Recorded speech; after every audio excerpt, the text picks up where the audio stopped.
حضرت عمر فاروق رضی اللہ تعالیٰ عنہ سے بڑا تو اصول پسند کوئی نہیں نہ ہوگا. یعنی بہت بڑا چودھری بھی اگر اپنے گلی کے اندر حضرت ابو سفیان جیسے لوگ مسلمان ہو گئے, کلمہ پڑھ لیا, اور جناب ابو سفیان رضی اللہ تعالیٰ عنہ نے اپنے گھر کے اندر نہ تھوڑی سی سامنے اینٹیں رکھ کے جگہ بنا لی, تو حضرت عمر کو پتہ چلا تو فرمایا جیسے بنائی ہے ویسے وہ کھیڑو بھی. آپ نے لوگوں کا رستہ تنگ کر دیا. اصول پسند آدمی, اصول کی بات آئے تو بیٹے کو بھی معافی نہیں, کسی کو معافی نہیں, بڑے اصول پسند تھے. ایک دن لوگوں نے کہا عمر تو بڑا اصول پسند ہے, پر یہ مسجد نبی کی گلی میں جو نبی پاک کے چچا حضرت عباس کا پرنالہ لگا ہوا ہے اور وہ سب لوگوں کے کپڑے کیچڑ سے بھر دیتا ہے, وہ پرنالہ نہیں نظر آتا گلی میں لگا ہے. اب تو ہمارے پرنالے اور طرح کے ہیں نا, تو جو حرم شریف میں آپ میزاب رحمت ہے وہ دیکھا نا آپ نے, وہ پرانے زمانے میں جو لوہے کے پرنالے ہوتے تھے, تو وہ واقعی پوری گلی جو تھی نا وہ گزر کوئی نہیں سکتا تھا. اتنا اچھا شاور ہوتا ہی کوئی نہیں تھا جتنا وہ ہوتا تھا. وہ بڑا تگڑا قسم کا پرنالہ ہوتا تھا, تو کوئی شے نہیں گزر سکتی تھی بڑی دیر تک. بارش کے رکنے کے بعد بھی ساری چھت سے جب تک پوری مٹی اور پوری توڑی ساری نہیں نہ اتر جاتی تھی تب تک وہ پرنالہ نہیں سانس لیتا تھا. تو پرنالہ بہتا تھا, اور وہاں سے بڑا مین گلی تھی مسجد کو آنے کی. لوگوں کے کپڑے آلودہ ہو جاتے. ایک دن لوگوں نے حضرت عمر سے کہا یہ پرنالہ نہیں نظر آتا, یہ نہیں اصول پسندی. تو جناب عمر فاروق رضی اللہ تعالیٰ عنہ فرمانے لگے اتار دیتے ہیں پرنالہ, یہ بھی اصول پسندی ہے, اتارتے ہیں. حضرت عمر فاروق نہ گئے, اور شارحین نے لکھا ہے کہ اونٹ کے اوپر بیٹھ کر آپ نے یوں پکڑ کے نا پرنالہ کھینچا, اور جناب عباس کے گھر والوں سے فرمانے لگے 4 کونے ہوتے ہیں گھر کے, چھت کے 4 کونے ہیں, کسی اور میں لگا لو پرنالہ کو, ضروری ہے کہ نمازیوں والی گلی پہ لگایا جائے. یہ کہہ کے آ گئے, کسی کی ضرورت تھی بات کرے. حضرت عباس آئے تو لوگوں نے آ کے کہا کہ عمر نے پرنالہ کھیڑ دیا اور فرمایا کہ 4 کونے کہیں اور لگا لو. تو حضرت عباس مسکرائے. لوگوں نے کہا مسکراتے کیوں ہو؟ فرمانے لگے کوئی مسئلہ نہیں, عمر خود آ کے لگا کے جائے گا, جیسے وہ کھیڑا ہے ویسے. لوگوں نے کہا وہ عمر ہے, عمر کو بدلنا اور اس کی بات کو بدلنا, اور اتنی جرت کہ وہ لگا کے جائے. جس بندے کو دیکھ کے شیطان گلی کا رستہ بدل جاتا ہے, آپ اس کی بات کر رہے ہیں. فرمایا میں نے کہہ دیا نا عمر لگائے گا, تو انشاءاللہ عمر لگائے گا. حضرت عباس مسجد میں آئے, نماز پڑھی تو کہتے میں نے بات چھیڑی دی. عمر خود کہنے لگے کہ حضور آپ سے تو امید نہیں تھی. حضرت عباس سے کہنے لگے بھئی جگہ بھی ہے, 4 کونے ہوتے ہیں گھر میں, کو ضروری ہے اسی کونے پہ لگے جہاں سے نمازی گزرتے ہیں. یہ بخاری مسلم کی حدیث ہے.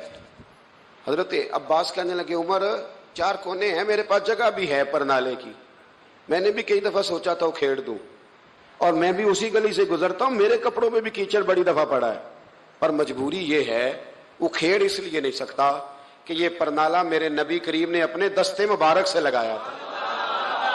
فرمایا میں مکان بنا رہا تھا, چھت بنا رہا تھا, تو حضور اچانک آ گئے, اور کئی لوگ گواہ ہیں اس کے. رسول کریم تشریف لائے اور نبی پاک علیہ السلام نے فرمایا لاؤ چچا تھوڑا میں بھی کرتا ہوں, اور پھر میرے نبی کریم صلی اللہ تعالی علیہ وسلم نے اپنے دستے مبارک سے یہ پرنالہ لگایا تھا. کئی دفعہ سوچا وہ کھیڑ دوں, پھر سوچتا ہوں حضور نے لگایا تھا. لیکن چلو اب تو علت پائی گئی, اب تو سمجھ آ گئی, اصول بن گیا. اب تو اصول بن گیا نا, تو ٹھیک ہے آپ اب اس طرح کرے, وہ کھیڑ دیا تو ٹھیک ہے.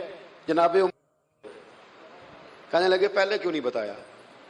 بھئی وہ نمازیوں پہ چیٹے پڑتے ہیں, گلی کا رستہ ہے. فرمایا پڑھتے ہیں تو پڑھتے رہے, آپ نے بتایا کیوں نہیں؟ حضرت جناب عباس کہنے لگے کہ آپ کا کیا خیال ہے کہ میں یہ کروں گا کہ لوگوں پہ چھینٹے پڑے اور مجھے پرواہ نہ ہو؟ حضور نے لگایا تھا. حضرت عمر فاروق نے نا جناب عباس کا بازو تھاما, تن تندور تے ہڈاں دا بالن, بازو تھاما, اور تھام کے نا اسی جگہ لے گئے جہاں پرنالہ کھیڑا تھا. پہلے تو اونٹ پہ چڑھ کے لگایا تھا نا, تو اب کہنے لگے حضرت عباس سے کہ آپ نا میرے کندھوں پہ چڑھ گئے, میرے کندھوں پہ تن تندور تے ہڈاں دا بالن, اسی ہاواں نال تپایا, کپ کپ مکیاں پیڑے کیتے, اتوں عشق پلے تھن لایا, تن دا سالن تے من دی ہانڈی, لون صبر دا پایا. غلام فریدہ وے میں ساری تیری, تینوں اجے یقین نہیں آیا؟ فرمایا خود لگائیے. حضرت عباس رضی اللہ تعالیٰ عنہ وہ پرنالہ لگا کے اترے, تو حضرت عباس بھی رو رہے تھے اور جناب عمر بھی رو رہے تھے, آنکھوں میں آنسو تھے. فرمایا ہم یہ نہیں دیکھیں گے کہ علت کیا ہے, وجہ کیا ہے, ہم تو یہ دیکھیں گے کہ رسول اللہ کی نسبت کیا ہے. نبی کریم علیہ الصلوۃ والسلام کے دست مبارک لگ گئے, ساری وجوہات ختم ہو گئی. اب جس کے کپڑوں میں پانی پڑتا ہے پڑے, جس کو تکلیف ہوتی ہے ہو, لیکن چونکہ یہ رسول پاک صلی اللہ علیہ وسلم نے دست مبارک سے لگایا ہے, تو مزاج یہ ہے کہ جہاں بات آئے گی ذات رسالت کی, وہاں باقی کے قانون چھوڑ دیے جائیں گے, وہاں باقی کے معاملات چھوڑے جائیں گے, وہاں تکلف سے نکلا جائے. اور یہ محبت نا بڑی جلدی شروع کر لینی چاہیے. توجہ ہے میری بات پر؟ محبت کا جملہ بڑا بدنام ہو گیا ہے. لوگوں نے ہوس کے رشتے کا نام محبت رکھ دیا ہے. میں نے کہہ دیا جو کہنا تھا. اب تو محبت کا فکرہ جو ہے وہ ایسی جگہ فٹ کیا جاتا ہے جہاں سے نا فٹ کرتے ہوئے سمجھ نہیں آتی کہ یہ کیا کہہ رہا ہے. محبت بڑے پاکیزہ جذبے کا نام ہے. محبت ایک بڑی ستھری چیز کا نام ہے. اور محبت کے قابل صرف ہے ہی وہ حبیب جو مدینے کے چاند ہے. باقی یہ کیا بات ہوئی کہ ادھر بھی محبت کر لو ادھر بھی محبت کر لو, اپنا معیار زمانے سے جدا رکھتے ہیں. اور بھائی ہم تو محبوب بھی محبوب خدا رکھتے ہیں. پیار کریں تو اس سے کریں جو بے عیب ہے, جو لا ریب ہیں, ان سے محبت کریں. میرے نبی کریم علیہ السلام سے نا بڑے شروع میں بڑے آگاہ ایک صحابی تھے, حضرت برا بن مالک نام تھا. چھوٹی سی عمر تھی, حضور گلی سے گزرتے نا کبھی تو جذبہ تھا بڑا. چھوٹی عمر, بعد میں لکھا صرف 14 سال کے تھے, بعد میں لکھا نہیں 14 تو زیادہ ہیں, 12 سال عمر تھی. عشق لگا سی کھیڈا کھیڈ دی نو, 12-14 سال عمر. اصل میں نا بچوں کی ڈائریکشن ٹھیک نہیں, ان کی ڈائریکشن ٹھیک ہو نا تو یہ چوکوں میں کھڑے ہو کے موبائل پہ گیمیں نہ کھیلیں اور معاذ اللہ میسج نہ کریں, بلکہ یہ مسجد میں بیٹھ کے نبی پاک کی نعتیں سنیں. ہم نہ وہ کام کر نہیں سکے. میرے جیسے لوگوں نے بڑی کوتاہی کی زندگی میں. ہم محبت رسول کا پیغام بانٹ نہیں سکے. ہم نے اپنی بیماریاں دیکھی, اپنی تھکاوٹیں دیکھی, یہ دیکھا کہ فلاں شہر کیسے جائیں فلاں شہر کیسے جائیں. ہم وہ کام کر نہیں سکے جو ہمیں کرنا چاہیے تھا. ذمہ تھا, باپ کی ذمہ ہے. نبی پاک نے فرمایا ماں باپ کی ڈیوٹی ہے اپنی اولاد کو میری محبت سکھائیں. پر ہم وہ رنگ دے نہیں سکے, ہم وہ مزاج دے نہیں سکے. ہم نے وہ کوتاہی کی. ہم نبی پاک کا حسن, حضور کی سیرت, اخلاق عالیہ, کردار, گفتار, رفتار, انداز, تربیت, وہ ساری باتیں قوم کو بیان نہیں کر سکے. اس لیے لوگ وہاں پہنچے نہیں, ورنہ مغز قرآن روح ایمان جانے دی ہست حب رحمت للعالمین. ہم وہاں تک لے جا نہیں سکے. حضرت برا بن مالک نا 12 سال کی عمر ہے, 12 سال. نبی پاک گلی سے گزر رہے تھے تو دوڑ کے آ گئے, آ کے نا حضور سے چمٹ گئے. عرض کرنے لگے حضور کوئی حکم بتائیں, میرا دل کرتا ہے آپ کی بات مانوں. کوئی حکم حضور. مجمع الزوائد میں حدیث, اس ایک حدیث کے لیے نا میں کو 5000 روپے کی پوری کتاب, پوری 10 جلدیں خرید کے لایا تھا. ایک حدیث کے لیے. پیاری بڑی ہے, شاندار بڑی ہے. وہاں میرا دل کیا, میں نے کہا جس کتاب میں ہے نا ساری کتاب ہی منگا لو. کچھ چیزیں بڑی انسان کو انوکھی لگتی ہے نا. حضرت برا بن مالک رضی اللہ, چھوٹی سی عمر ہے, حضور سے لپٹ گئے. تو حضور نے فرمایا بیٹے کیا ہوا؟ عرض کرنے لگے حضور کوئی حکم بتائے, میرا بھی دل کرتا ہے عمل کروں. تو حضور نا چھوٹے چھوٹے کام بتاتے ہیں. دکان سے, یہ بچوں کو یہی بتانا ہوتا ہے نا, دکان سے لے آ, یہ کر دے, فلاں کو بلا لے. لیکن حضور ان کی غیر موجودگی میں ان کا ذکر بڑا کرتے. ایک دن کچھ لوگ کہنے لگے حضور بڑا ذکر کرتے ہیں پر وہ کرتا تو چھوٹے موٹے کام ہے بچہ. تو نبی پاک نے ایک دن ارادہ کیا کہ ان کو تجربہ نہ کرائیں کہ وہ پیار کتنا کرتا ہے. رسول کریم فرمانے لگے میں جو کہوں گا کرو گے؟ حضور کروں گا. فرمایا جاؤ اپنے باپ کی گردن کاٹ کے لاؤ. کس کی جی؟ بات تو محبت کی ہو رہی ہے. کڑوی سی بات نہ کر لوں, کڑوی سی رہنے دیتے. آپ کا پروگرام نہیں تو چھوڑ دیتے, آگے بڑھ جاتے. ذرا کڑوی سی ہے, کر لوں جی, بولیے. یعنی باپ کی, ہم محبت رسول میں صرف داڑھی کی بات کرتے, کسی کی گردن کی نہیں. صرف ہم کہتے ہیں حضور سے محبت ہے. تو میں نے کہا تھا نا کڑوی ہے, آپ نے مجھے گھورنا شروع کر دیا اور خاصا تیز گھور رہے ہیں آپ. اور خدا کے بندو یہ رسول اللہ کی سنت ہے.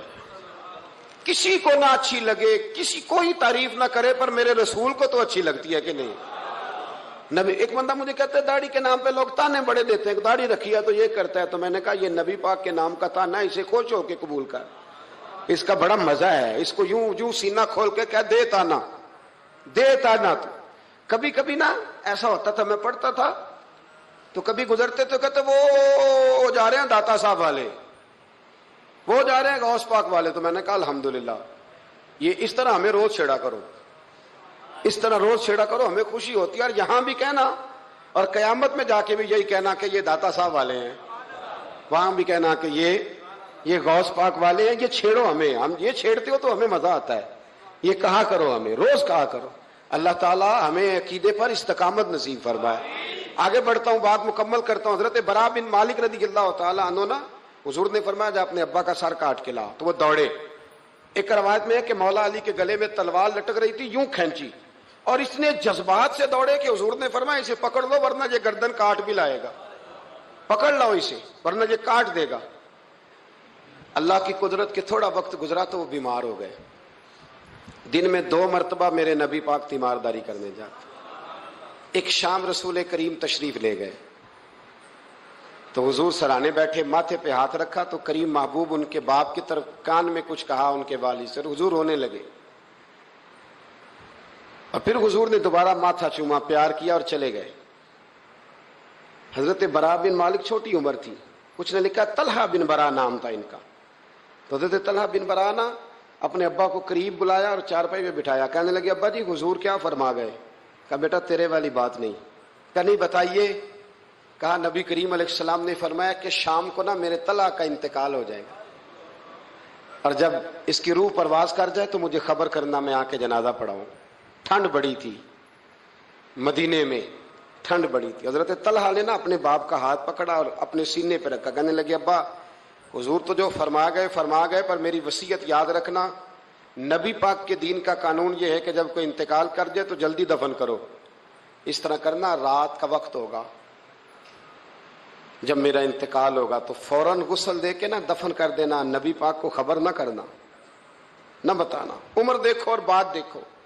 کہ حضور کو کیوں نہیں بتانا، حضور خود فرما کے گئے ہیں. تو کہنے لگے رات کا وقت ہوگا تو جن گلیوں سے حضور نے گزر کے آنا ہے نا وہ یہودیوں کے محلے ہیں. ایسا نہ ہو کہ میرے جنازے کی وجہ سے کوئی یہودی میرے نبی کو تکلیف دے دے، میرے جنازے کی وجہ سے، جنازے کی وجہ سے. یہاں کہتے ہیں حضرت صاحب مجھے بڑا پیار ہے آپ سے پر میرے گھر ضرور پہنچے، جیسے مرے یا جیے وہاں شام کو آپ کو پہنچنا پڑے گا. میرے رسول کریم علیہ السلام کے غلاموں نے دیکھو انداز محبت کیا بیان فرمایا. کہا نبی پاک کو تکلیف نہ ہو میری وجہ سے، میرا جنازہ خود ہی پڑھ کے مجھے دفن کر دینا. ان کا انتقال ہو گیا، رات کو دفن کر دیا. صبح حضور تشریف لائے، وہ محبوب جنہیں اللہ نے غیب کے خزانوں کی کنجیاں عطا فرمائی. فرمایا بتایا کیوں نہیں، مجھے بتاتے، میں خود جنازہ پڑھتا. میں خود نہ قبر میری تے میرے اپیرا جے کر پاوے پھیرا، قبر دے اندروں ہڈیاں اٹھ کے مجرا کر سن تیرا. کہا بتایا کیوں نہیں، خبر کیوں نہیں کی، میں جنازہ پڑھتا، میں خود پہنچتا.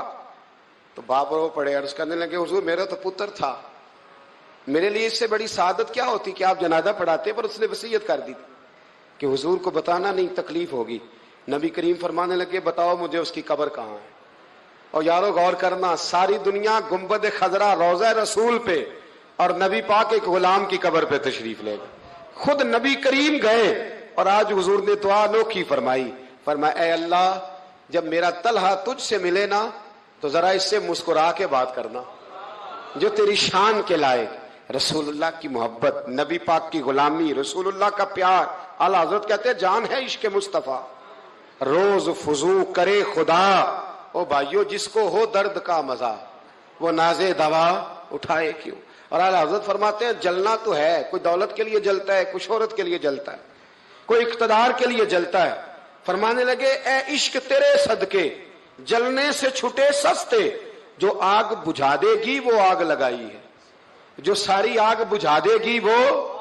حضور کے غلام تھے حضرت ابو بصیر ان کا نام تھا. حضرت ابو بصیر رضی اللہ تعالیٰ عنہ نا حضور کے غلام تھے تو قید تھے، مکہ مکرمہ میں قید تھے. ادھر میرے نبی پاک نے معاہدہ کر لیا قریش مکہ کے ساتھ حدیبیہ کے مقام پر کہ اگر کوئی مسلمان بھاگ کے مکے سے مدینے آئے گا تو مدینے والے پناہ نہیں دیں گے. یہ بھی عشق کا امتحان ہے کہ جس سے آپ محبت کریں وہ پناہ ہی نہ دے. میں تو کہہ چکا ہوں نا کہ آپ صرف ٹائم نہ دیں تو تعلق ختم ہو جاتا ہے. پناہ نہیں دینی، نبی پاک صلی اللہ علیہ وسلم نے وعدہ کر لیا کہ پناہ کس کو نہیں دینی؟ بول کے بتائیے. کافر تو پناہ لینے آ ہی نہیں رہا تھا, کس نے لینے آنا تھا؟ سارے بولیے. فرمایا کہ میں پناہ نہیں دوں گا جو وہاں سے آئے گا. حضور نے وعدہ کر لیا. حضرت ابو بصیر بھاگے آئے اور صحابہ کہتے ہیں جب آئے نا تو ان کے ہاتھوں پیروں میں بھی زنجیریں باقی تھیں. حضرت ابو جندل کے ساتھ بھی ایسا ہوا, پر وہ حدیبیہ میں ہوا.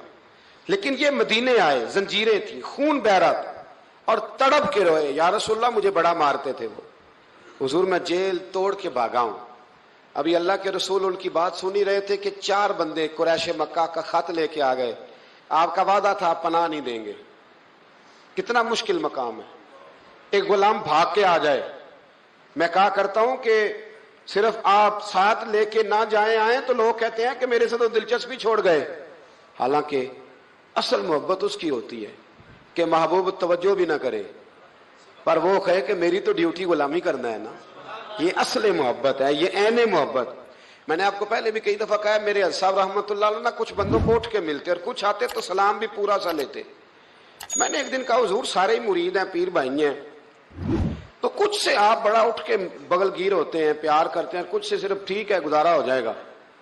تو حضرت صاحب فرمانے لگے یہ جو میں جس سے بالکل سلام نہیں نہ لیتا اس سے مجھے پیار زیادہ ہے, اور اس کا بھی مجھ سے پیار.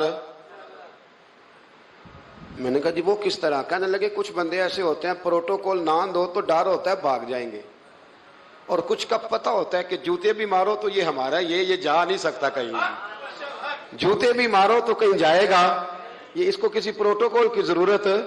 جس نے پروٹوکول مانگا اس نے تو گویا کہا کہ میں آپ عزت کریں گے تو آؤں گا, نہیں کریں گے تو نہیں آؤں گا. تو یہ آدھے ہاتھ سے سلام لیتے ہیں, کبھی بھی نہیں بٹھایا ساتھ, چل ٹھیک ہے بھاگ جا اپنا کام کر, لیکن ہے میرا, کہیں جا سکتا, اس نے ادھر ہی رہنا ہے. اس لیے کچھ لوگوں کو پروٹوکول کی کوئی ضرورت نہیں ہوتی. کچھ کہتے ہیں میں گیا ہوں تو ملے ہی نہیں, میں پیار ہی نہیں کیا.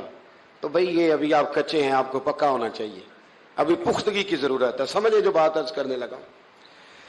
حضرت ابو بصیر وہاں کھڑے ہیں, نبی کریم علیہ الصلوۃ والسلام کے پاس وہ خط لے کے. کتنا مشکل مرحلہ تھا. ایک بندہ بھاگ کے آیا ہے, زنجیریں ہیں, خون ہے, سفر ہے, رو رہا ہے, تڑپ رہا. حضور مجھے نہ بھیجیے گا, یہ مجھے مارتے ہیں. میرے رسول کریم کو جب خط ملا تو حضور فرمانے لگے ابو بصیر تو جانتا ہے کہ میں اپنے وعدوں کا پکا ہوں, تجھے پتا ہے اب چونکہ میں نے معاہدہ کیا ہے کہ میں نہیں پناہ دوں گا وہاں سے بھاگ کے آنے والوں کو, تو نہیں دوں گا, لہذا تم واپس جاؤ. حضرت ابو بصیر نے آنکھیں کھول کے دائیں بائیں دیکھا تو صحابہ کی گردنیں جھک گئی. نبی کریم علیہ السلام کی آنکھوں میں بھی آنسو چمکے کہ اے اللہ کتنا مشکل مرحلہ آتا ہے میدان محبت میں. فرمایا واپس جانا پڑے گا. حضرت ابو بصیر واپس نکل رہے ہیں تو رو رہے ہیں. جب بالکل مسجد سے نکلنے لگے تو عرض کرنے لگے یا رسول اللہ آپ کا ذمہ کہاں تک ہے, یہ پناہ نہ دینے کی بات کہاں تک ہے؟ تو حضور نے فرمایا مدینے کی سرحد تک. مدینے کی, اس سے باہر تو عام اجازت ہے جس کا جہاں دل کرے. حضور نے بس کہہ دیا مدینے کی سرحد تک میرا ذمہ, میں پناہ نہیں دوں گا کسی. کہا حضور پھر ٹھیک ہے. روتے تڑپتے. مولا علی راوی ہیں, وہ کہتے ہیں کہ میں نے اس دن جتنا اپنے وجود پہ صبر کیا شاید پہلے کبھی کیا ہو. میرے اندر سے جذبہ جہاد کے شعلے اٹھتے تھے. حضور حکم کرے یہ 2-3 ہزار بندہ تو میں اونٹ کے پیچھے باندھ کے لا کے مصطفیٰ کی خدمت میں پیش کر دوں. حضور حکم تو کرے, لیکن بس حضور کا حکم تھا کہ بس جانا ہے. تو حضرت ابو بصیر چلے گئے. مدینے کی سرحد ختم ہوئی نا, ذرا آگے بڑھے. وہ 4 بندے تھے, ان کے پاس تلواریں بھی تھی, نیزے بھی تھے, تیر بھی تھے, خود بھی تھے, سارا کچھ انہوں نے تھا. اور حضرت ابو بصیر نہتے تھے. جب آگے تھوڑا سا بڑھے نا تو آپ نے نا ایک کی تلوار چھین لی, اور چھین کے ایک کی گردن پر تلوار ماری تو باقی 3 ویسے ہی بھاگ گئے. ایک روایت میں ہے کہ 2 کو ڈھیر کر دیا, 2 نکل گئے, بھاگ گئے. اب مدینے حضور پناہ نہیں دیں گے, مکے جا نہیں سکتے. ایک مقام ایس تھا, امام بہقی نے اس کو لکھا ہے, مقام ایس تھا. وہاں کھجوروں کے باغ تھے, ٹھنڈے پانی کے چشمے تھے. حضرت ابو بصیر نے وہاں ڈیرا لگا لیا, اور وہ راہ وہ تھی جو رستہ مدینے کو جاتا تھا, جو رسول اللہ کے مدینہ منورہ کو جاتا تھا. اس راہ میں حضرت ابو بصیر بیٹھ گئے. اب جو مکے سے بھاگتا نہ ظلم و ستم تھے وہ حضرت ابو بصیر کے پاس آ کے ڈیرا لگا لے. آہستہ آہستہ بندے 70 ہو گئے, پھر تعداد آگے بڑھی تو بندے 300 ہو گئے. اب یہ مکے والے یہ کرتے تھے کہ مدینے والوں کو قافلہ مکے کے پاس سے گزرتا تو ان کا سامان رکھ لیتے، پریشان کرتے. اب انہوں نے پتا کیا کیا، کو مکے کا قافلہ مدینے کے پاس سے گزرتا تو یہ اس کا سامان رکھ لیتے. اس کو کہتے تنگ کرتے ہو. اب چونکہ حضور کا ذمہ تو مدینے تک ہے. سالوں بیت گئے. جو بندہ مدینے جاتا نا، حضرت ابو بصیر اس کو کہتے ایک دفعہ میرے رسول کو بتا دینا کہ میں راستے میں بیٹھا ہوں. تو ان کے ساتھی کہتے، حضرت ابو جندل بھی آ گئے تھے، ان کے ساتھی کہتے کہ یار سارے زمانے کو پتا ہے تو بیٹھا ہے، پھر پیغام کیوں دیتا ہے؟ پر میں بس میرا شوق ہے، سبا درے مصطفیٰ تے جا کے کمی درود و سلام نسیمہ جانب بطحا گزر کن ز احوالم محمد راہ خبر کن. میرا پیغام دے دینا نبی پاک کو، میرے ذرا کہنا کہ میں راہ میں بیٹھا ہوں، حضور کی بارگاہ میں عرض کر دینا. اور جب کوئی مدینے سے ہو کے نکلتا تو اس کو بلاتے اور پوچھتے کیا حال ہے میرے مصطفیٰ کے مدینے کا، کیا حال ہے رسول اللہ کے نواسوں کا، کیا آج کل طرز ہے ابو بکر صدیق کی. پوچھتے، کہتے ابو بکر تو قریب بیٹھتے ہوں گے نا نبی پاک، گویا فاروق اعظم تو قدموں میں رہتے ہوں گے، عثمان غنی تو بڑی نوکری کرتا ہوگا، طلحہ زبیر علی المرتضی یہ تو بڑے قریب رہتے ہوں گے، چل یار جب واپس جائے نا تو میرا بھی سلام میرے رسول کو عرض کر دینا. راہوں میں پڑے زمانے گزر گئے، سالوں بیت گئے. اتنے تنگ آئے مکے والے کہ انہوں نے نبی پاک کو خط لکھا کہ یہ والی شیخ ہم ختم کرتے، وہ 300 ہمیں بڑا ستاتے ہیں، آپ انہیں مدینہ ہی بلا لیں، خود ختم کرتے ہیں. ادھر میرے رسول پاک نے جب خط پہنچا تو فٹافٹ فرمایا قلم لاؤ، کاغذ لاؤ. حضور نے خط لکھوایا، فرمایا ابو بصیر تمہیں مبارک ہو، آ جا مدینے، جگہ بن گئی ہے، اجازت ہے تم آنا چاہو تو آ جاؤ. حضرت ابو جندل فرماتے ہیں وہ شدید بیمار تھے. ایک قاصد دوڑا آیا، اینا ابو بصیر، بھائی تم میں سے ابو بصیر کون ہے؟